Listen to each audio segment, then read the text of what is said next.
Hello, everybody, and welcome to a new series called The Good, The Bad, and The Jelly. That's a dumb name, I know, but that's all I could think of.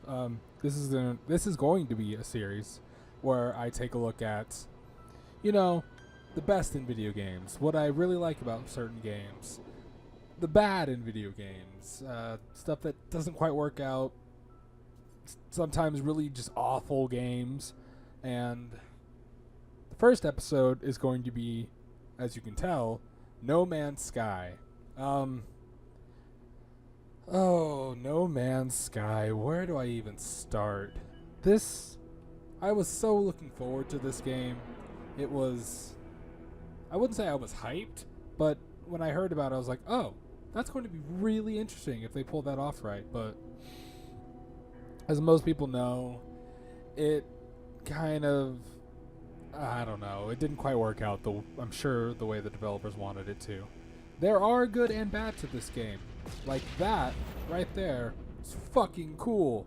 When stuff like that happens, it's fucking cool. Love that shit. But this also has a lot of problems. Well, my number one problem has already actually been fixed. Okay, so this, when the game first came out, in order to click on anything, you had to hold it. They fixed it to where you can just click now.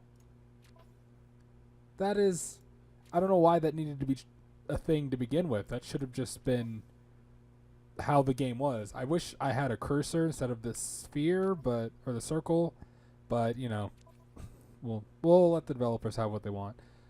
Another problem I have with this, and they didn't fix this. So I go up here, I click discoveries, right? Why did my cursor auto-center back to the center? I understand if this was a console. Well, even then I wouldn't really understand. But no, if I click on Journey, my cursor should still be at Journey when the next page loads. That's just one of those little tiny things that I find very, very annoying. But this game has a lot of good, though. Like the fact that, let's see, here, I'll do it right now. We'll engage our pulse engines, because I'm actually playing this game a lot. I actually find it quite fun, but this is a good feature. This is something that's really, really good. See how I'm aiming at that Heridium deposit? One of the ores you can mine, whatever. If I'm aiming at it and boosting like I am right now, when I get close to it, I'll continue boosting towards it. I won't just shoot past the planet. That is an excellent feature to have. Like right here, look. I automatically aim at it. I'm not doing that. That's the game on its own. That is an amazing feature to have, because there's no, when you're in a star system, there's no lock-on or anything, so that is a great thing to have. That is fantastic. Hold together, game. We'll get to your FPS issues in a bit. So that's something really cool. I like that. I also like about this game is the organic gameplay element that can come from it. Like this ship that I'm currently in, well, I'll land and I'll show you guys in a second. The ship I'm currently in, it was a ship I found because of a distress beacon. So I was on a hostile planet. I got a distress beacon, and I was like, oh, cool, let's go check it out. It's a ship. All right, I want the ship because it's better than the one I have. Oh, but a lot of stuff is broken. Let me go and switch ships and try and get all the materials and fix it up, and it'll be nice. So I switched ships, and I was on a hostile planet, so the Sentinel drones, I don't know if we'll see any around or anything, but they kept attacking me when I was trying to fix the ship, and it was super intense, and it was phenomenal. That was great organic gameplay. That wasn't scripted. That was just something that it just happened. It happened because that's just what it just happened. I loved that. The random generation about it, it has its ups and downs. Like, sometimes the creatures just look really, really dumb. Sometimes they look really cool. I guess that's the random generation. The random generation, though, does lead to a lot of sameness within planets. So, this is a cold planet, but on most cold planets, you'll get the same kind of flora and fauna. They'll be a little bit different, but it's mostly the same. So, that's a little sad. I wish they would have added more different like variety to the random generation, but I'm sure that's something they can add later on, so that's not that big of a deal.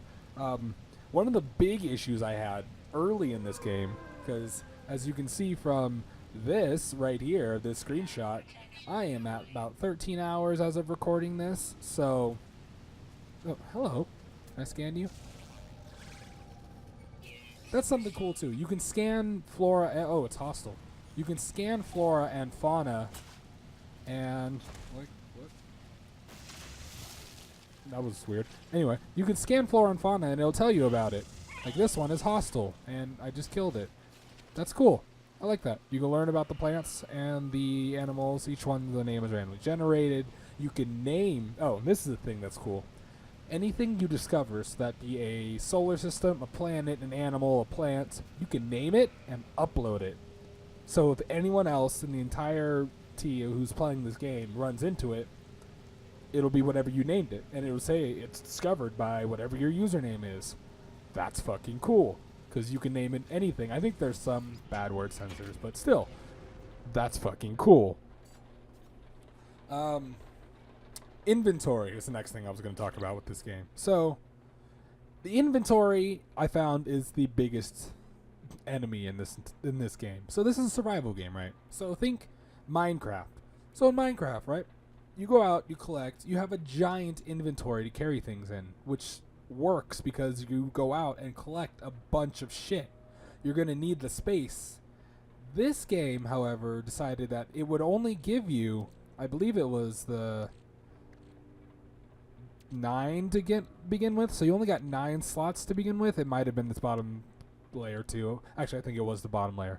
So they only gave you, what is that, 12 to begin with, and you have to buy the other upgrades. So I bought 8 slots for my exosuit. In the beginning, the inventory space is so... Oh, man. The inventory full voice that this game has got on my nerves so much just because there's nothing you can do. You have to collect things to be able to upgrade stuff, but you can't collect stuff because your inventory's full, so you transfer it to your ship, but you're too far away from your ship, so you have to walk back to your ship to transfer your items. It gets better when you can upgrade your inventory, but in order to upgrade your inventory, you have to find an Atlas Pass. Now, we'll go back to the inventory. I found the recipe for an Atlas Pass because I found a space anomaly, which, actually, this might be slight spoilers, but let's go check out. I believe there's one in this system, so let's go check that one out. Also, another thing I like is the fact that you can just like fucking land any part on a planet and then just be like, no, I don't want to be on here anymore, and then you just fly away. That, again, fucking cool. There it is, space anomaly. So we'll boost over there while I talk about a couple more things. The PC port. Now, this is the PC. I have it in a window, 720p. All the settings are at the lowest, and it still lags. Why? I have the PC right here. I can play most games in ultra resolution, highest graphical settings, full screen, and it won't lag as bad as this game lags. This game lags so badly. Oh, well, I might about to be in a battle. That's kind of, see, again, another, like, just organic gameplay thing that happens is fucking, you can just get attacked by ships. So, pardon me while I defend myself. So, stuff like this is fucking cool. Just like random encounters and random chances to get attacked. I like that. That's good gameplay. It wasn't, well, it might be scripted, I don't know. But I think it's just random. But there we go. That was just a little pirate attack, and I beat him. Stuff like that is, again, super fucking cool. Anyway, another issue I had is the ship is a little wonky to control. I upgraded the engines and it became easier to control, but again, starting out, it's not good starting out, so it made me not want to continue playing. I think that's the problem, is that the starting out stuff is so difficult and so bad that it makes people not want to continue playing. I have 13 hours in, I've upgraded my ship and all that stuff, so I've seen that, oh, it gets better, but gets better later on is not a good way to sell a game. It's not a good thing to try and sell a game with. Anyway, back to the inventory and Atlas Pass. So, Atlas Pass, I got it from, I think it was that guy, but you have to find the space anomaly. Now, they randomly spawn just like everything else does. So, either you can get really lucky in the beginning and upgrade your inventory, or you could possibly never see one and never upgrade your inventory. That's just the luck of the draw you get when you spawn. Let's see.